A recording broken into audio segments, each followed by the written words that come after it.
G'day my friends, Marty here from Marty's Garden, and check out my beautiful garden behind me, and a part of it is the straw bale garden down here to my right. Now what I want to do is talk to you about why you should consider starting a straw bale garden at your place too. In my eyes they truly are awesome.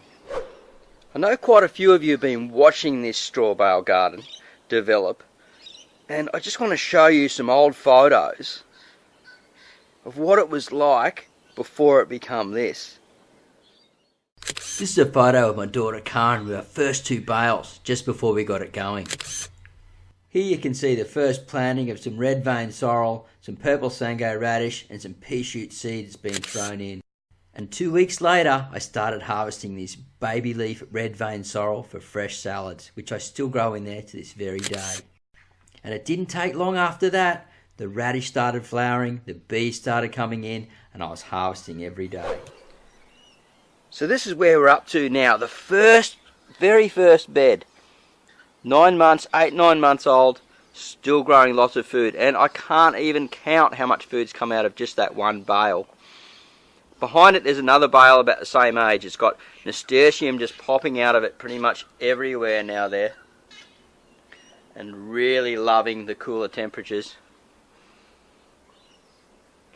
We've got extremely healthy rocket coming out of the newer beds. Now these beds are about 4 months old and they're about 2 hands high as we speak. And as we come over you can see I've got some cos lettuce coming out of here, some other different types of lettuce. There's a bit of kangkong popping up that sort of creeped along and just made himself at home here. Some more cut and grow lettuce growing in there. And we have some strawberries as well. Now the strawberries are getting covered over, unfortunately, by the leafy greens, and they're not producing as good as I would like. So eventually I think I would put strawberries in their own bed with very shallow rooted or leaves that just aren't going to smother the plant at all. One of the best things about this type of straw bale garden that I do is you don't have to dig, and if you've got sandy soil there's pretty much no problem about all the water, just losing all the water. It locks up the water and it slowly breaks down and improves that soil, bringing the microbes, the worms and everything, and as it breaks down it just gets better and better. So what you do is you start off by just placing a block straight on the sand. You can put some cardboard underneath it, some newspaper, something like that. Get some pellets, throw some pellets in, some fertilizer, dig that in, then get some compost, push that in too with a fork, and then start developing your layers. And as you develop your layers, get it in there and shake it in. Try not to sort of rip it apart. You still want to keep that blocky formation. And then as it's going up higher and higher, your final layer is a really good quality potting mix. Put it right across, nice and flat, so it starts spilling off the sides, nice and flat, and then throw your seed on top. Put a couple of little plants in if you've got some around. Make sure you use shallow rooted plants such as lettuce, leafy greens, things like that. I've had success with peas and radishes. Now peas are a long rooting crop, but I just grow them to about this big and then harvest them and use them that way. It's just an awesome way to grow food at home. So I'm going to head back inside now and continue with this video the discussion about why I believe you should consider creating a straw bale garden, the benefits of it, and how it just keeps producing over and over, and how you can keep making it better and better, just like this one.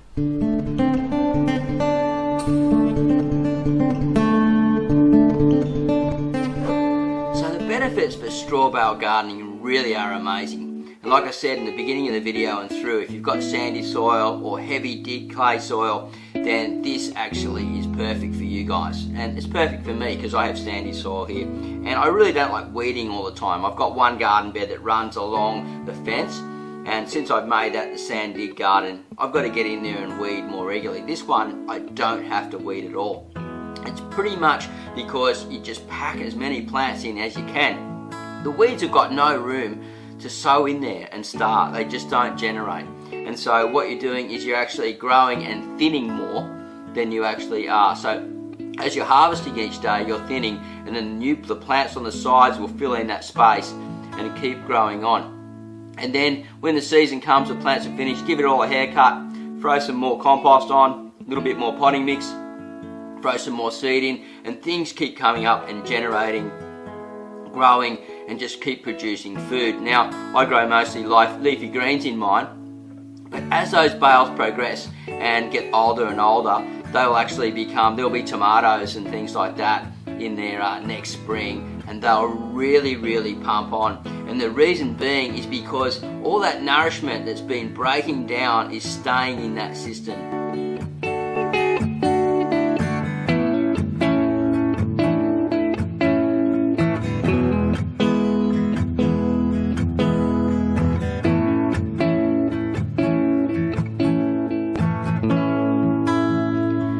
So if you live in a cooler climate, you want to use the straw bale gardening method, where you actually throw a whole lot of fertilizer into the bale over 7 days, keep wetting it down till it heats right up to around about 35, 40 degrees, which I think is 100 plus Fahrenheit. And then you wait till it cools back down to around about 24, so I think that's 75, something like that. Hopefully I haven't got my numbers wrong, guys. But if you're in a cooler zone, that's what you want to do. You want to break down that bale much faster, or get it out into the end of the winter, in the spring, and just let it sit there for a few weeks to a month if you want to do it like mine, and then just slowly add the layers on top and not be in so much of a rush. But if you have limited time, check out the straw bale gardening method, and that's the way to go. Thank you so much for watching another Marty's Garden video, and coming up in the future we're going to have lots of tutorials on how to grow certain plants that are specifically purposed for small spaces, and then how to use them, what to do with them, and even some odd recipes along the way.